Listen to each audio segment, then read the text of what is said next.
My son stood at the head of the table on Thanksgiving and screamed that I was a parasitic burden who needed to get out of his house immediately. He had no idea that the deed to the lake house, the title to his car, and the credit card in his wallet all legally belonged to me. As I dragged my suitcase down the driveway, I knew that in 48 hours, his perfect life would crumble into dust. My name is Eleanor Hart, at 67 years old, standing in a kitchen that looked like a centerfold for Architectural Digest. I felt less like the matriarch of the family and more like the hired help.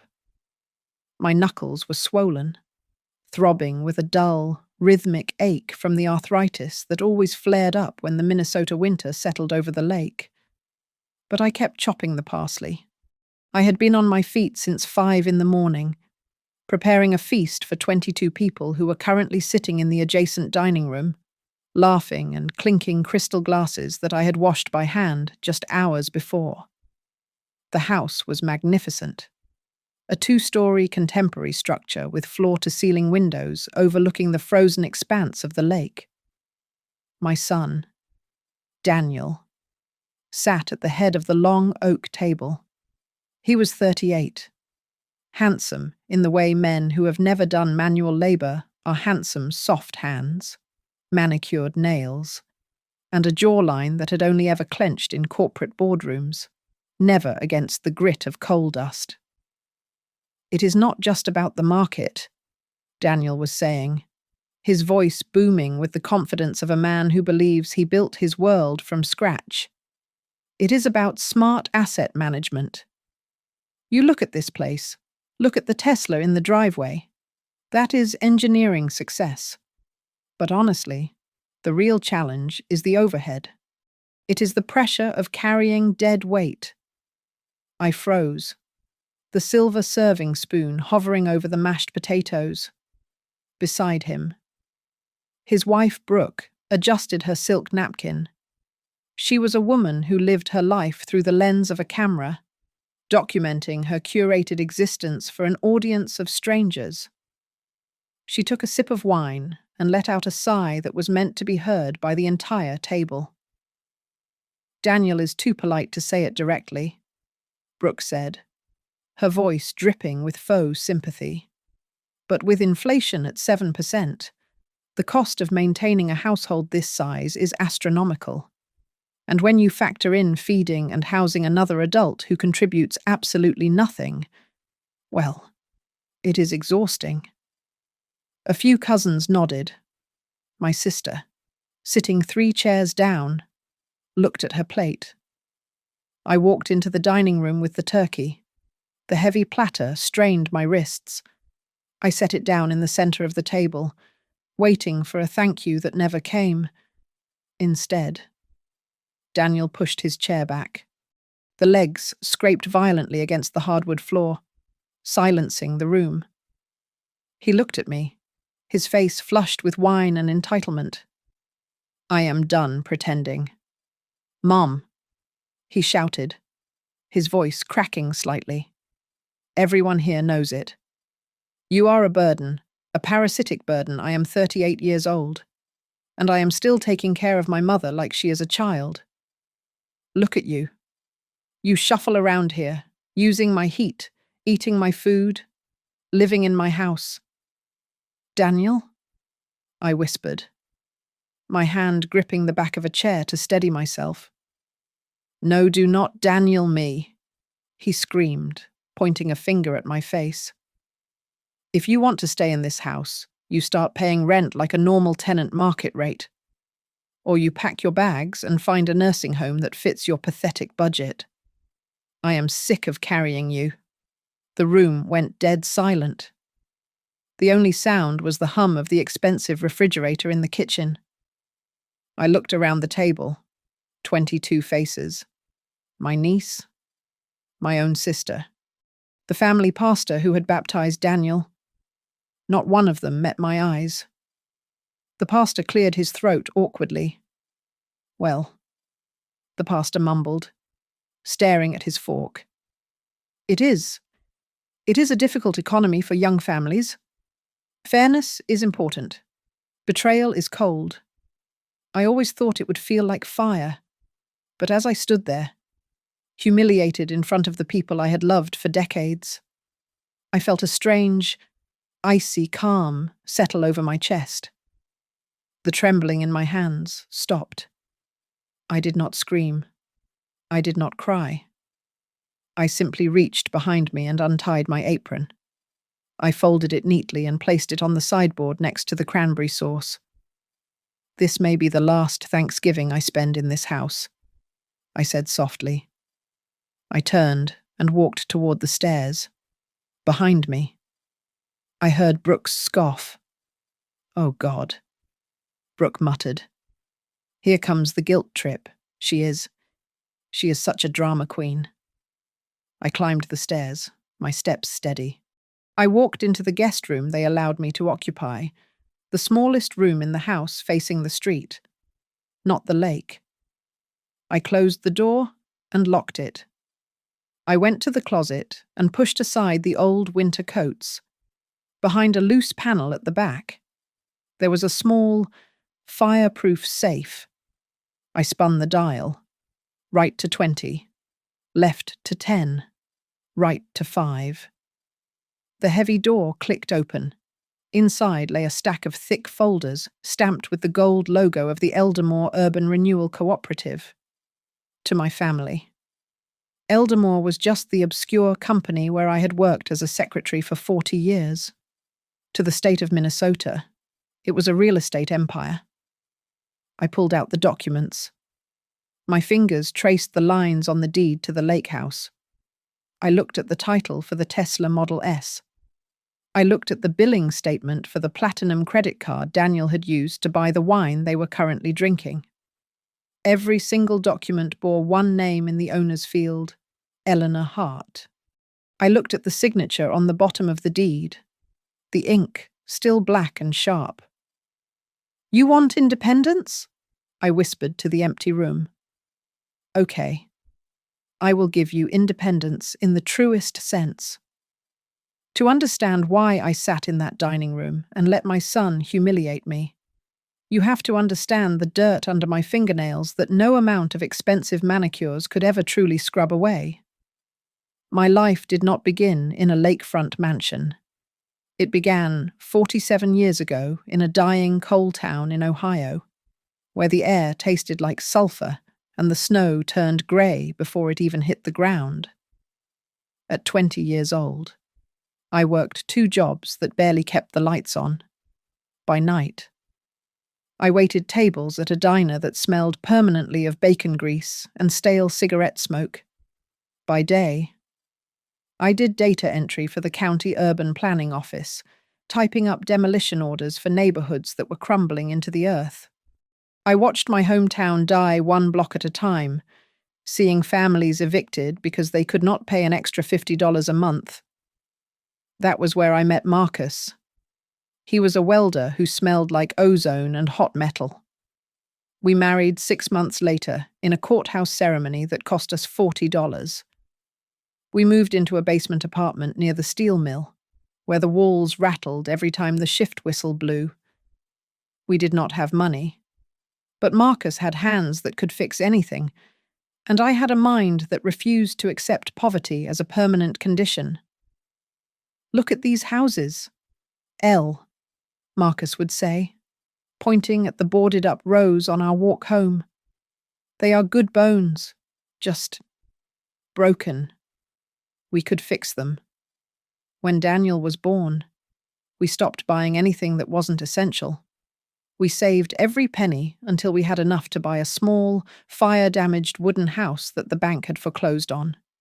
We spent our nights sanding floors and hanging drywall with baby Daniel sleeping in a playpen in the corner.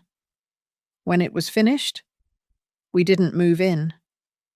We rented it to a young family for half the market rate. That was the first breath of the Eldermore Urban Renewal Cooperative. I realized then that we could scale this.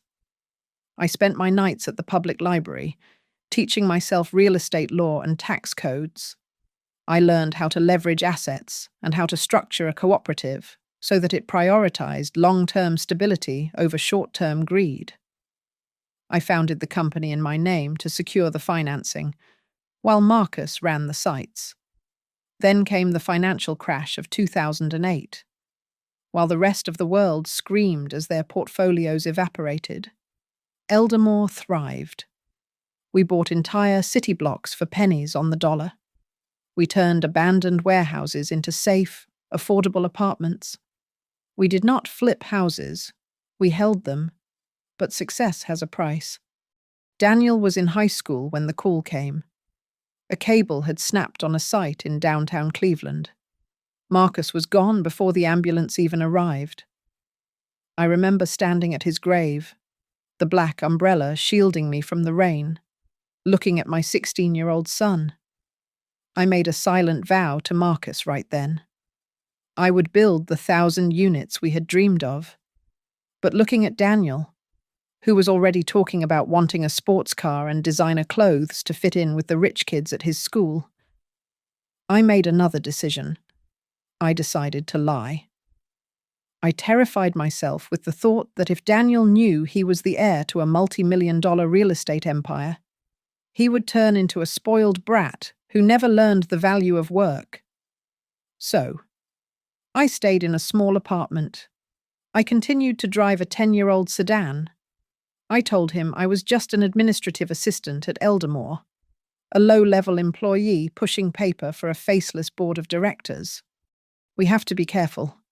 Daniel? I would tell him when he asked for money. I am just on a fixed salary. We cannot afford that. You are always broke. Mom, he would yell, slamming his bedroom door.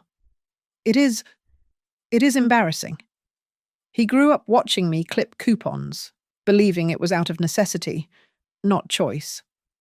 I thought I was teaching him grit. I thought I was teaching him to build his own ladder. Instead, I accidentally planted a deep, rotting seed of financial insecurity in his chest. When he graduated and became an engineer, he became obsessed with status symbols. He bought the big house, the Tesla, the designer suits, all to prove he was not the poor boy from the small apartment. He looked at me and saw a failure. He saw a woman who had worked all her life and had nothing to show for it but arthritis and a small pension. He did not know that the faceless board of directors he feared was just his mother, sitting at a kitchen table at 2 a.m, approving the very loans he used to build his fake empire. I watched him turn into a man who despised weakness, not realizing that he was standing on a foundation of steel that I had poured for him. And now, he wanted to break the only pillar holding him up. I blame myself for the monster sitting at the head of that table. A lie is like a vine. If you do not trim it back when it is small, it grows until it chokes the life out of everything it touches. For years, I told myself I was protecting Daniel from the burden of wealth. But looking back, I was actually robbing him of the opportunity to build character. I remember the day he graduated. He was sitting on my worn-out beige sofa, his head in his hands, terrified of the world waiting for him. Mom, you do not understand, he had said, his voice tight with panic. The starting salaries for junior engineers are garbage. Rent in the city is $2,500 for a shoebox. I am going to be drowning before I even learn to swim.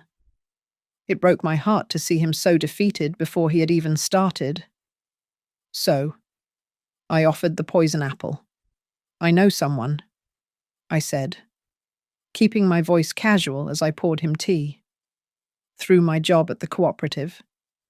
The owners have a townhouse complex near the lake. Sometimes they offer reduced rates to friends of long-term employees. I saw the hope spark in his eyes, and I hated myself for the deception even then. I drew up the lease myself that night.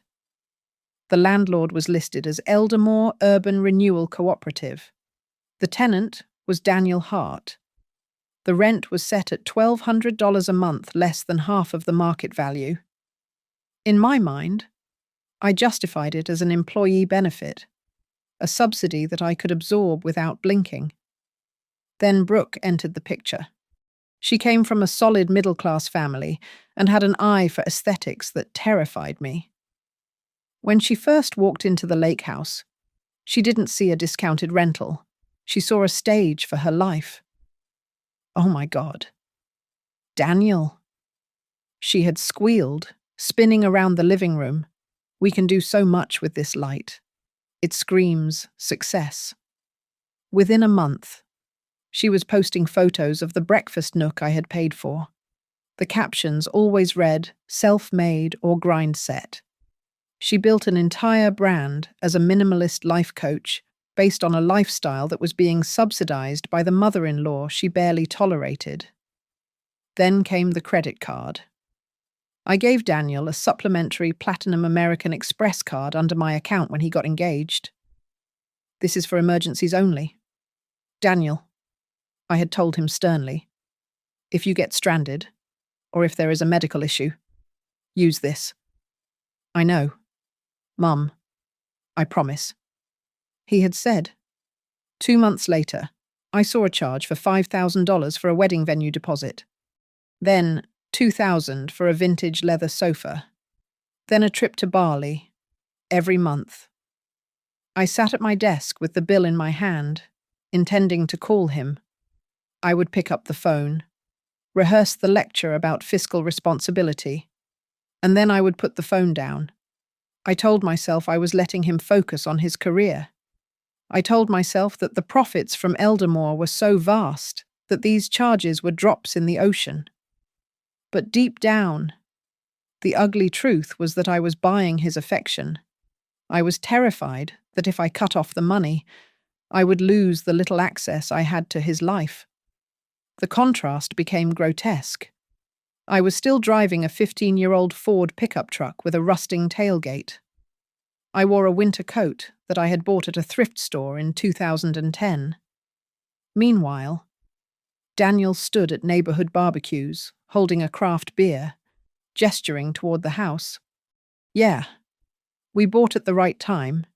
He would tell the neighbors, lying so easily that I think he started to believe it himself. The market is crazy, but you just have to know how to leverage your assets.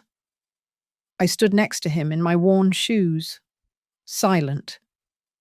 There was only one time I almost broke the glass. We were having dinner a year ago, and Daniel was ranting about a proposed affordable housing project in the city, repeating the same elitist talking points he heard on the news. It destroys property values. He had sneered. These developers just dump low-income units and leave. It is unfair to people who actually work for their money. I set my fork down hard. Daniel? I asked, my voice trembling slightly. Who do you think owns the affordable blocks on the east side? Who do you think builds them? He shrugged, barely looking at me. I don't know. Some faceless corporation. Mum. Probably some tax-dodging conglomerate. Why does it matter? I looked at him, realizing he did not see me at all. He did not see the CEO of Eldermore. He did not see the architect of his comfort. He saw an old woman who filed papers and drove a junk car. My silence had created a dangerous delusion. Daniel believed he was a self-made prince, standing on a mountain he built himself. He had no idea he was actually standing on his mother's shoulders, and he was kicking me in the face because he thought he was flying. I did not shed a single tear. Crying implies helplessness. And as I sat at the small desk in the guest room, the blue light of my laptop illuminating the darkness, I realized I was the most powerful person in the house. I logged into the Eldermore Central Administration portal using my master credentials, the ones Daniel assumed belonged to some distant, faceless senior administrator. I pulled up the file named Asset Allocation Hart. Daniel. The list was longer than I remembered. There was the lease agreement for the lake house, set at a subsidized rate of $1,200 a month. There was the title for the Tesla Model S, classified internally as Fleet Vehicle 402, legally property of the cooperative for site inspections. There was the Platinum American Express usage report, which showed a charge of $400 for a dinner just last night. And then I saw it. A pending transfer request. Daniel had authorized a $50,000 draw from the company's community development fund. He had labeled it Eldermore Expansion, but the subheader read The Summit at Lakeview Luxury Living. My son was not just mooching off me. He was embezzling funds from a non-profit cooperative to seed his own vanity project. He was using my money to build a monument to the very elitism I despised. I picked up my phone and dialed Jonah Ruiz. It was nearly midnight, but Jonah had been Marcus's best friend and the company's chief counsel for 30 years. He answered on the second ring. Ellie Jonah's voice was rough with sleep. "Is everything okay?" "No," I said, my voice steady and cold. "It is not okay. Daniel just told me I am a parasitic burden. He told me to get out of his house." There was a long silence on the other end. "That boy." Jonah started, his voice hardening. "I told Marcus we spoiled him. I told you. It is time to stop paying for his ingratitude." "Jonah?" I said, cutting him off. "I want to execute the termination clauses. All of them. We went through the contracts like surgeons cutting out gangrene. The residential lease had a standard clause allowing the landlord to terminate tenancy with 30 days of written notice for any reason. The vehicle agreement was even stricter. As a company fleet car, it was recallable immediately upon request by the administration. The credit card was a simple click to cancel. "What about the $50,000 he tried to pull for the luxury project?" Jonah asked. "That is the leverage," I replied. "If he used the Eldermore name for a private luxury development without board approval, that is intellectual property theft and misappropriation of funds. We can pull the plug tonight. I will draft the letters," Jonah said, the lawyer in him waking up fully. 3 documents. A notice to vacate. A vehicle repossession order demanding the keys in 48 hours. And a cease and desist on the development project pending an internal ethics investigation. "Do not put my name on them," I instructed. "Make them come from the board of directors. Send them via courier tomorrow morning. I want him to think he is fighting a corporation, not his mother." While Jonah typed, I opened a new window and drafted an internal memo. I transferred the legal designation of the lake house property, effective immediately upon vacancy. The house would be reassigned to the Eldermore Emergency Shelter Initiative. The home where Daniel had sneered at the poor would become transitional housing for families who had lost their homes to foreclosure. My finger hovered over the execute button. For a terrifying second, my hand froze. I saw Daniel as a toddler in his snowsuit, reaching up for me. I imagined him standing in the driveway in the middle of a Minnesota winter, homeless, his career in tatters. A wave of nausea hit me. Was I really going to do this? Was I really going to destroy my own son? Then I remembered the look in his eyes at the dinner table. I remembered the way he had pointed at me as if I were garbage. I remembered the thousands of families I had fought for in the 80s, good people who were thrown onto the street by banks that did not care. Consequences. I whispered to the empty room. He wants to be a man. Fine. A man pays his own way. He needs to learn the lesson the rest of the world learns by force, through real pain. I clicked the button. The screen flashed, "Transaction approved." I made a plan to leave before sunrise. I would not speak to him. I would not answer his texts. I would let the machinery of the company grind him down until he was ready to listen. I opened the leather-bound journal I kept in my bag. I picked up my pen and wrote the date. Day 1. I am taking back the deed to my own life. It is time for my son to see the world without the filter of my money. Monday morning began with the kind of silence that precedes a landslide. From my temporary sanctuary, a small, one-bedroom apartment overlooking a renovation site in the city, I monitored the digital dismantling of my son's life. I did not need to be in the room to know exactly how the walls were closing in on him. At 10 in the morning, Daniel was seated in his home office, wearing a crisp white shirt and his best tie. He was on a Zoom call with 3 potential investors for the summit, the luxury housing project he was trying to build using my money. Gentlemen, the financing is secured? Daniel said, flashing his charming smile at the webcam. We have the full backing of the Eldermore Cooperative. This is going to be the premier address in the county. We are looking at returns of 20% within the first year. Then, the notification pinged. An email landed in his inbox, and simultaneously, in the inboxes of every investor on the call. The subject line read, Notice of immediate withdrawal of partnership.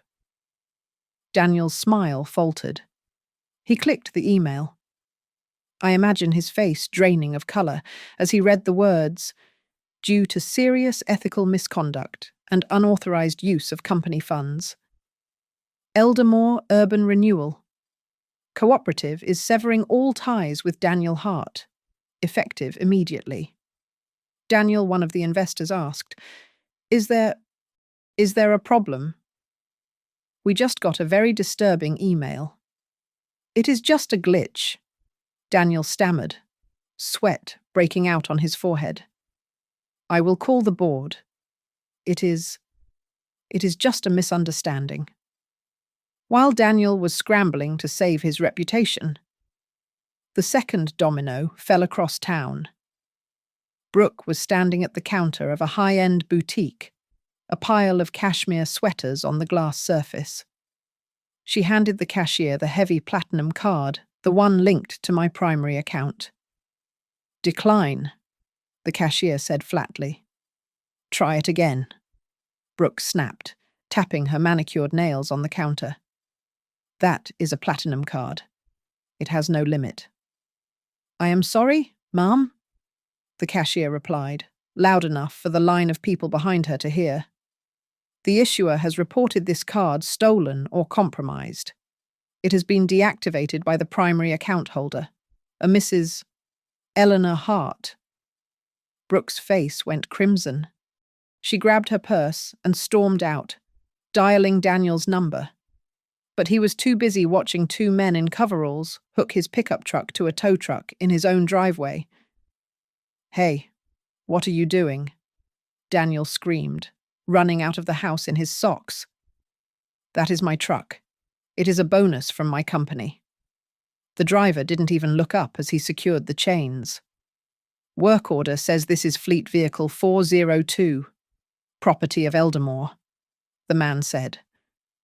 We have orders to repossess due to termination of employment privileges. If you want it back, take it up with the owner. That night, the lake house was not a home. It was a war zone. Brooke paced the living room, throwing clothes into a suitcase. You told me you handled it, she yelled, throwing a pair of heels onto the pile. You said the car was yours. You said the house was ours. I looked like an idiot at the mall today. Daniel, my card was declined. Do you know how humiliating that is? Brooke, please, just listen. Daniel begged, running his hands through his hair. Mom is she is having a breakdown. I will fix it tomorrow. I will go to HQ and talk to the board. You better. Brooke hissed. Because if you are broke… Daniel, I am not staying here to watch you sink.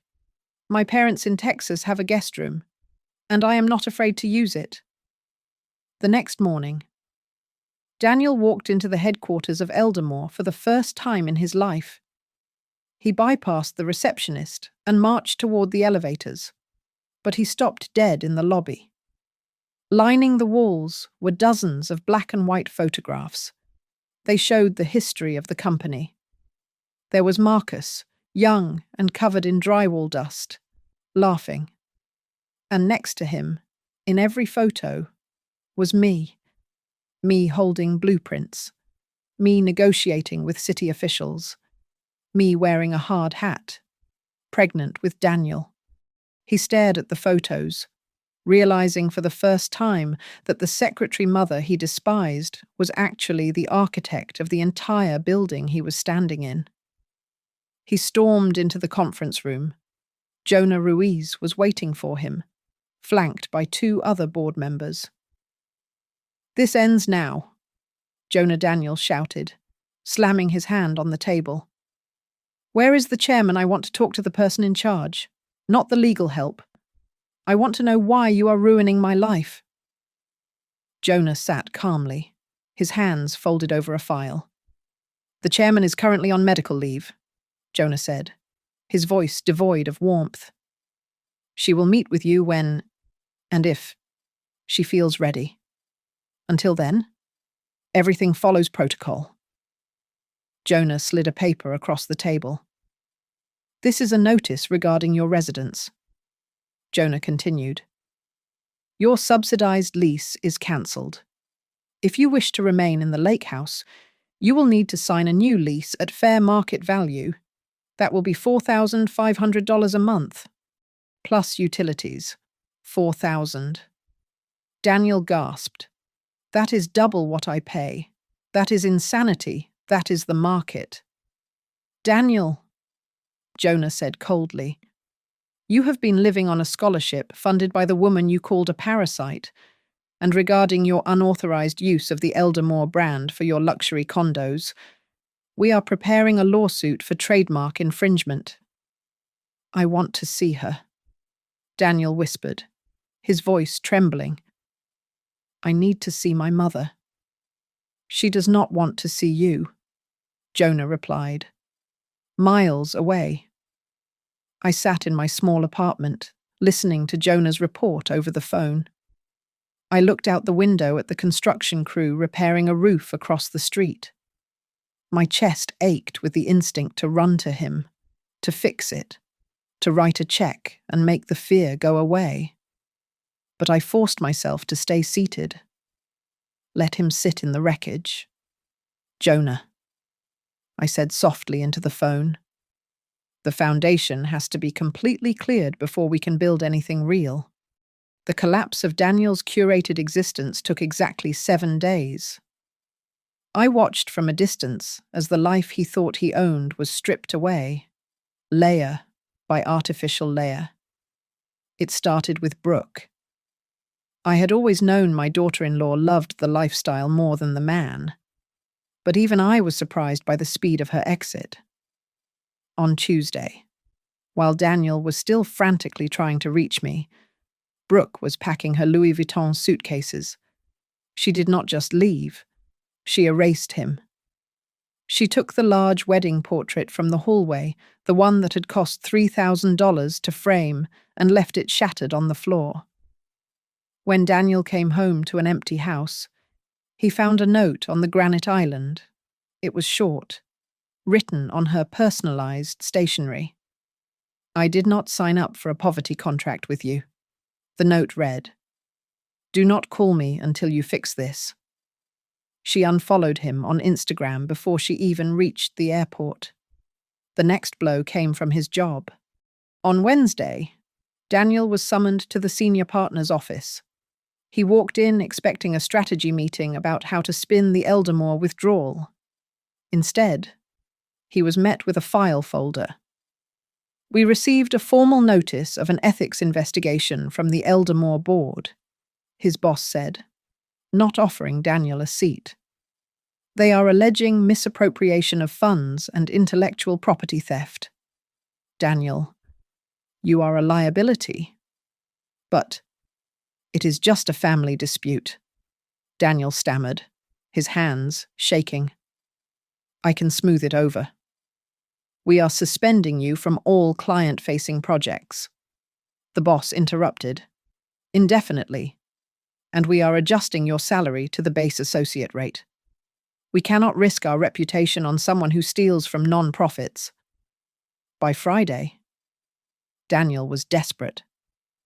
He opened his banking app, looking for the seed money he thought he had secured for his luxury project. He had always believed it came from an anonymous angel investor I had connected him with.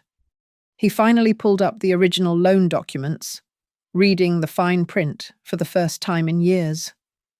There, in plain black ink, was the source of the funds, Eleanor Hart Personal Trust, and the clause he had ignored callable immediately upon evidence of misuse. He had been building his independent empire on a loan from the very mother he had called a parasite, with his wife gone and his career on life support. Daniel drove to his mother-in-law's house, hoping to beg Brooke to come home. He did not get past the foyer. Brooke's mother, a woman who wore pearls to the grocery store, blocked the staircase. Go home. Daniel, she said coldly. I just want to talk to my wife. Daniel pleaded. We can work this out. My daughter was not born to climb cheap stairs. She sneered. You stood in my living room and bragged about how you did not need your mother's money. Well, it turns out your entire life was a handout from that old woman. If you are nothing without her, then you are nothing to us. Broken. Daniel sought out the only person left, my mother-in-law, Marcus's mother. Grandma Hart was 88, living in a nursing home I paid for. Daniel sat by her bed, holding her frail hand, weeping about how unfair I was being. The old woman pulled her hand away. Daniel, she rasped, her eyes sharp. Did you say the word? Burden, I was just angry. Daniel choked out. I did not mean it. Your father. Marcus. He said that word to me once. She said, her voice trembling with a memory 60 years old. Before he met Eleanor, he tried to put me out on the street because I was costing him too much. It was your mother who stopped him. It was Eleanor who brought me in. She forgave him, but she never forgot. You are just like him, but without the good woman to save you. Daniel froze. He had spent his whole life idolizing his father as a saint and viewing me as the weak link. He realized then that history was repeating itself. But this time, the safety net was gone. That night, Daniel sat alone in the floor of the kitchen in the lake house. The heat had been turned down to save money. He looked at his hands, soft, manicured hands that had never poured concrete or framed a wall. He realized he had never actually built anything. He had just occupied spaces I had created. He pulled out his phone. He dialed my number for the 35th time that week. It went to voicemail, just as I intended. But this time, he did not rage. He did not make demands. Mom. His voice cracked, sounding like a small child in the dark. I am not calling to argue. I ask for one chance to hear you speak, even if it is to tell me you hate me. Please. I did not have to guess where Daniel went. I knew exactly where he landed because I had bought the building 30 years ago. He rented a studio apartment in the Iron Flats, a neighborhood I had rehabilitated in the 90s, which was now sliding back into disrepair. The rent was $800 a month. For the first time in his life, Daniel sat at a scratched laminate table, calculating the cost of heating oil versus the cost of groceries, realizing that the math of survival is cruel. Without the Tesla, and with his salary slashed to a junior associate's rate, he needed more money just to service the debt he had racked up trying to play the big shot. He did what his father had done. He took a second job. He found work on the graveyard shift at a logistics warehouse, loading drywall and timber onto trucks. It was brutal, back-breaking labor. I received reports that he would come home at 4 a.m, his hands blistered and his lower back screaming in agony. For the first time, he was feeling the phantom pain of his father. Marcus used to come home just like that, smelling of sawdust and exhaustion, too tired to even eat. Daniel was finally walking in the footprints he had been too ashamed to look at before. One night, during a lunch break at the warehouse, Daniel was sitting on a crate, nursing a cheap coffee, when he overheard two older foremen talking. "You remember the winter of '98, one man asked, lighting a cigarette. The blizzard that shut down the city, yeah? The other laughed. I remember the site boss wanted to send us home unpaid, but then Mrs. Hart showed up. Eleanor. She drove that old truck right through the drift." Daniel froze, the cup halfway to his mouth. "She brought coffee for 50 guys. The man continued. "And she stood there in the mud, ruined her shoes, and told the foreman, 'If these men work, they get paid double for the hazard. If you do not like it, I will pour the concrete myself.'" Daniel lowered his cup. He had spent his life thinking I was a delicate, embarrassing secretary. He had never known that in the world of steel and stone. I was a legend. A few days later, while running a delivery for the warehouse, the truck stopped at a demolition site. Daniel looked out the window and saw a massive sign rising from the rubble future site of the Marcus Hart Affordable Living Complex. Beneath the bold letters was a picture of his father, young and smiling, and below that, the words, "Funded by the Eldermore Trust." He spent that night on his phone, but not on social media. He dug into the archives of the city newspapers. He read articles from 20 years ago. He saw grainy photos of me standing next to mayors and union leaders. He realized that while he was busy playing with toy blocks, I had been building the skyline. That was when he broke.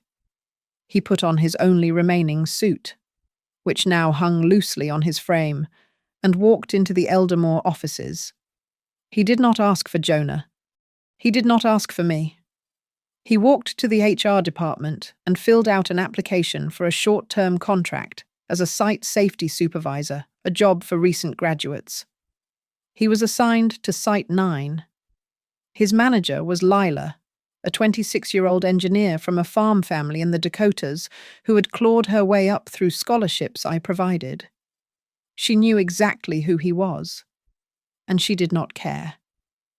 "I do not care what your last name is," Lila told him on his first day, handing him a hard hat.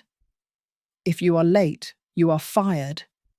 If you miss a safety violation, people die. Put this on, and get up on the scaffold. We need to check the rebar on the 4th floor." Daniel climbed. The wind whipped his face. His legs shook. He spent 10 hours measuring steel reinforcements, checking for millimeter discrepancies. He was yelled at. He was covered in grime. But for the first time in his career, he was not looking at a spreadsheet. He was looking at the skeleton of a home. That night, alone in his drafty apartment, Daniel opened his laptop. He started typing an email to me. "Mom," he wrote, "my back feels like it is on fire. I met a foreman who told me about the coffee in '98. I looked at the rebar today, and I understood why you always checked the receipts so carefully. A house is not just an asset. It is bone and sweat. He stared at the screen for a long time. His finger hovered over the send button, but he did not click it. He saved it to his drafts. Alongside the silence that was finally beginning to speak the truth. He was not ready to ask for forgiveness yet, but he was finally starting to understand the cost of the bricks he had thrown at me. Just as Daniel began to understand the weight of a brick, a wrecking ball swung toward everything I had built. The attack did not come from a bank or a tenant. It came from the North Lake Dominion Group, a corporate real estate predator that devoured city blocks and spat out luxury high-rises. They launched a media blitz that was as coordinated as it was vicious. The morning papers ran headlines accusing the Eldermore Urban Renewal Cooperative of abusing charitable funds to enrich a shadowy founding family. I turned on the television in my small apartment and saw my life's work being twisted.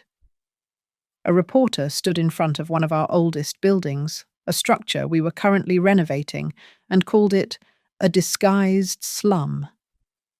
They showed carefully cropped photos of peeling paint, ignoring the fresh scaffolding right next to it. They were painting me as the very thing Daniel had accused me of being a burden on progress. An old woman clutching valuable land that could be put to better use. Daniel watched it too. From the break room at the warehouse, he saw the pundits tearing me apart. He realized with a sick jolt that the world was treating me exactly the way he had. To Northlake. I was just an obstacle to profit, a stubborn relic that needed to be evicted. Jonah came to see me that evening. His face was grey. They are buying up shares from the small community stakeholders. Ellie, Jonah said, pacing my tiny living room. If they get 51%, they will force a sale. They will liquidate the assets. Thousands of families will be on the street in 30 days. I sat in my armchair, feeling the arthritis burn in my hips. For the first time in 40 years, I felt small. I do not know if I have another fight in me. Jonah, I whispered, staring at the floor. I am tired. But Northlake made a fatal error. They thought my son was still the same arrogant boy who had screamed at me over turkey and stuffing. The next day, a courier delivered a thick envelope to Daniel's dingy apartment. Inside was an offer letter. Northlake wanted to hire him as the project director for the Marcus Hart luxury residences. They planned to bulldoze his father's memorial site to build condos for the ultra-rich. And underneath the offer lay a USB drive. Daniel plugged it in. His own voice filled the room, recorded from that Thanksgiving night. You are a parasitic burden. Get out of my house. The attached note was polite and poisonous. Mr. Hart. We would hate for this unfortunate family moment to leak to the press. It would certainly damage your reputation as a rising engineer. Join us, and we bury the past. Fight us, and we show the world exactly who you are. They were asking him to sell me out to save his own skin. They wanted him to be the face of my destruction. Daniel did not call me. He did not call the police.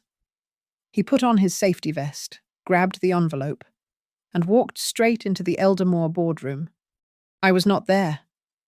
I was monitoring via a secure audio feed from my bed, but Jonah told me the room went silent when Daniel walked in.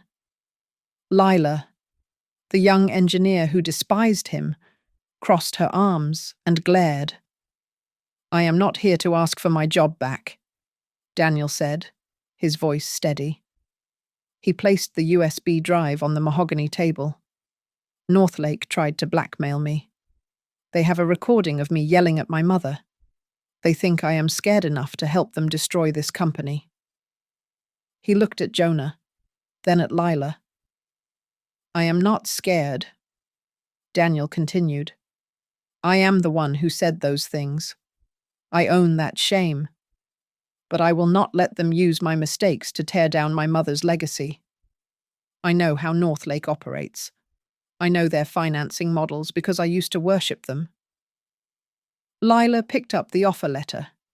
She read it, her expression shifting from contempt to calculation. They think he is desperate, Lila said, looking at Jonah. They think he is a greedy, broken man who hates his mother. That makes him the perfect Trojan horse. What are you suggesting? Jonah asked. Send him back, Lila said, a sharp smile touching her lips. Let him take the job. Let him wear a wire. Let him record them offering bribes, rigging the zoning permits, and admitting they plan to evict the tenants illegally. We do not just defend Eldermore. We bury Northlake. Jonah looked at Daniel. It is dangerous. Son, if they find out, you are finished in this industry forever. My career died the night I insulted my mother. Daniel replied, This is the only way I can rebuild something real. Listening to the feed. I closed my eyes. Tears finally leaked out, hot and fast. I had spent months trying to teach my son a lesson, but I never expected the final exam to be a war. My son, the boy who had called me a burden, was now the only shield I had left. For the next 2 weeks, my son walked a tightrope over a pit of vipers. He played the part of the bitter, disinherited heir so perfectly that I sometimes wondered if he was still acting. He met the vice president of Northlake in a dimly lit, high-end steakhouse downtown. I listened to the encounter later through the wire Daniel had taped to his chest. We can make the debt from your failed condo project disappear. Daniel? The VP said, his voice smooth like oil. We will put you in charge of the new luxury development. All we need is the structural data on Eldermore's older buildings. And we need the dirty laundry. Dirty laundry? Daniel asked, feigning ignorance. Your mother, the VP replied. We need you to go on record saying she is losing her grip, that she makes emotional, irrational decisions that hurt shareholders. If we can prove she is incompetent, the hostile takeover becomes a rescue mission. Daniel laughed, a dry, hollow sound.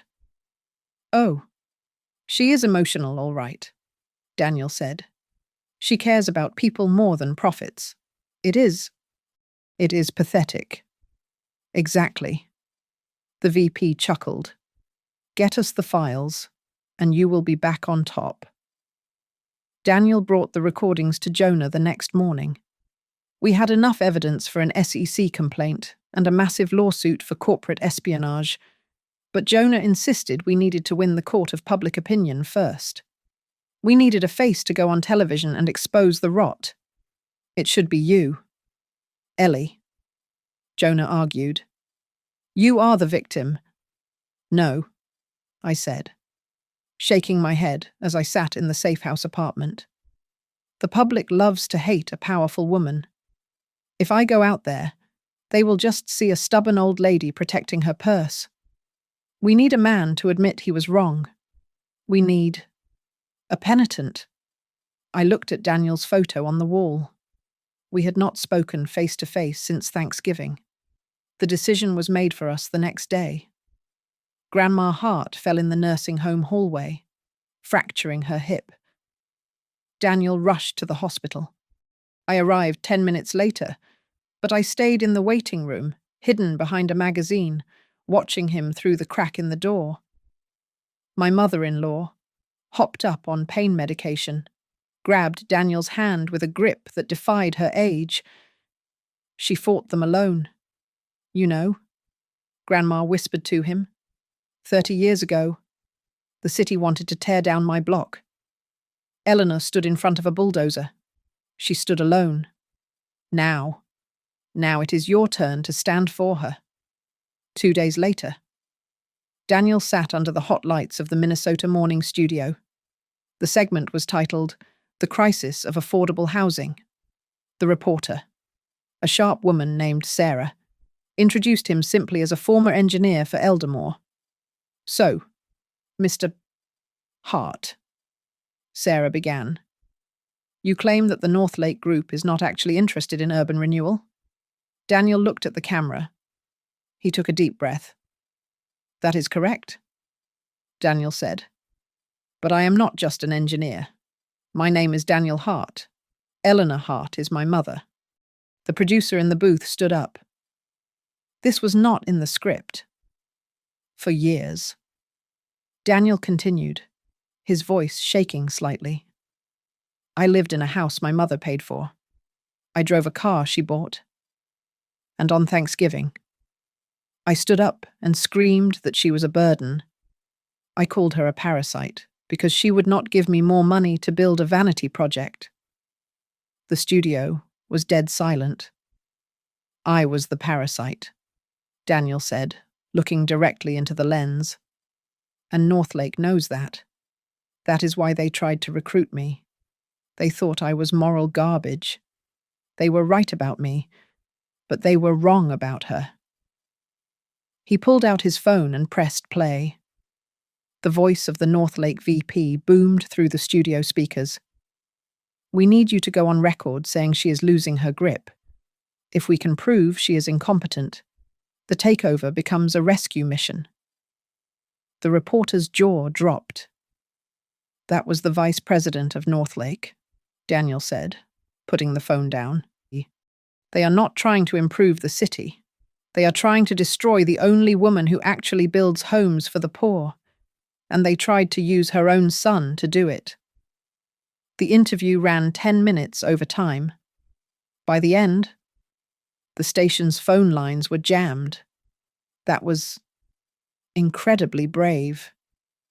"Daniel," Sarah said, leaning forward, "do you think your mother will forgive you for what you said in the past?"